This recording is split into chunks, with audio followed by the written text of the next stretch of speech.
At launch, Lucid announced that the Airs software would be updated over the air in order to squash bugs and add or at least tweak features. While driving various variants of the Lucid Air, we saw just that. We saw tweaks, updates, adjustments, all to make the UX easier to navigate and quicker. But the company wanted to do a major overhaul, and it's done just that with the very engineering named Lucid UX 2.0. And we're going to take it for a spin and try it out. Lucid tells us that the new over-the-air update will bring dozens of new features. And for owners of Lucid Airs, well, those updates will be rolling out over the next few weeks. One of the things that owners will notice automatically, almost immediately, is the instant on display. As soon as I open the door, the display of this vehicle turns on. It's ready to go. Whereas before, you got in the car, you sat down, you waited a few moments, and then it came on. Now, as soon as I'm seated, actually even before I'm seated, the display, the infotainment system, it's all ready to rock. Once they're actually in the vehicle, they'll notice something right away, and that is that these hotkeys, these hot buttons, the home button, navigation, media, phone, they're all now on the left. Previously, they were on the right, which is great if you have long arms like myself, but if you don't, you're reaching way over here, and it sort of didn't really make sense. It was actually better for the passenger to actually deal with those buttons than it was for the driver. It seems like a small thing, but if enough customers, and I'm sure enough journalists like myself, had said something that you really need to move this over to the left, and they have done so. Media controls are, well, it's something that you use constantly when you're driving a vehicle, probably more so than even your climate controls, because you're always switching around, listening to new music. And what Lucid did is they worked very closely with Tidal and Spotify to make sure that the media controls work quickly, they work smoothly, and that there was adequate buffering so that while you're driving, maybe you have, 5 bars of connection, and then you go into an area with 1 bar, even 0 bars connection, you have enough buffered so that you can continue to listen to music. And they really wanted to make sure, especially with Tidal, that the audio that you get is still high quality. You can still set it to hi-fi in this vehicle, and you can still listen to it while you're driving down the road.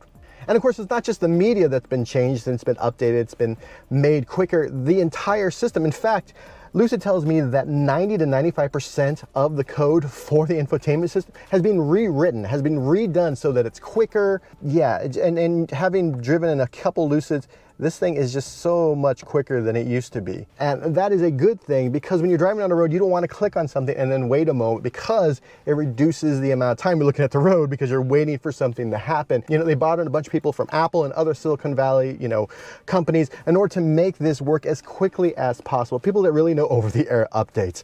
And to be honest, I think they've done a pretty great job. One of the things I've always liked about the Lucid is that it has a minimalistic dash cluster. And well, while they've added something to it, it's still very easy to read. It's very easy to very quickly figure out the information you need to know. And now they've moved route by route directions into the dash cluster on the right-hand side. And with it, it'll show you, your next turn, and then of course the turn after it, but it'll also show you what time you'll get there, how many minutes, how far away it is, and it'll tell you the state of charge upon arrival, which is actually quite nice. And it does all this without cluttering up what you need to see while you're driving. What's nice is that the rewriting of the software in the vehicle doesn't just make the infotainment system work quicker, which is great, but it also does, well, important things. For example, the blind spot camera that when you turn the blinker on, that pops up in the dash, it loads way quicker than it used to. So as soon as I let go of the stock, that camera is on, and I'm seeing what's going on to my left and to my right while I'm trying to change lanes. One of the things people really wanted was the ability to open the frunk from here, as opposed to having to dive into menus here. And so they did that. They removed the window lock, the child lock that they had over here that people frankly didn't use very often, and they put the ability to open and close the frunk here. So while I'm sitting here, I can just, and now the frunk is open. And I can close it, and now it's closed, like a hungry, hungry hippo of technology. Another thing Lucid had to work on was integration to make sure that opening and closing the vehicle with your iPhone, your Android phone worked better. Turns out that integration is actually quite wonky on Apple and Google's end. So Lucid worked on it. they made it work better, and if you like opening your Lucid Air with your phone, it should work much easier now. Infotainment systems are great, but what's really interesting is the evolution of Lucid's Dream Drive, which is part of this update. Previously, Dream Drive really was just adaptive cruise control. It would track the vehicle in front of it, and while tracking that vehicle, you could, drive on the freeway.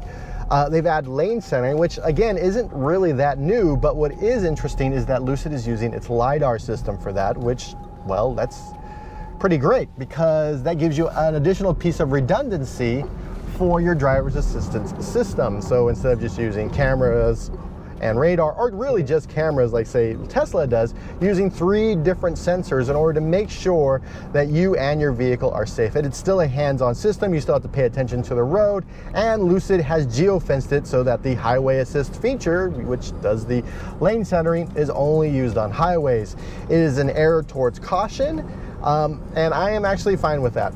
I'd rather people be safe than trying to use this sort of system on a back windy road. What's great is that the software that's in the vehicle finally matches the Lucid Air.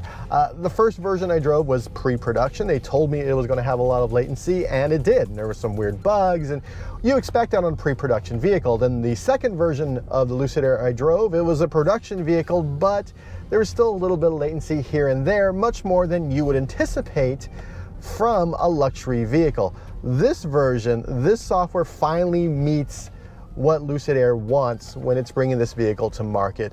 It's quick, it works well, and essentially what Lucid did is rewrote almost all of its software over the past 10 months. It had built all this software over the past 3 to 5 years, and then in the past 10 months they said, you know what, we can do better, and it did. For decades, whatever you drove off the showroom floor, well, that's what you were stuck with. But now, thanks to over-the-air updates, your car will evolve in the driveway. Tesla's been doing it for years, and now Lucid is doing it along with other automakers. So the car you leave the dealer with on day 1 might not be the car you have in 5 years. For more automotive coverage next to, well, half of a car, be sure to subscribe to Engadget.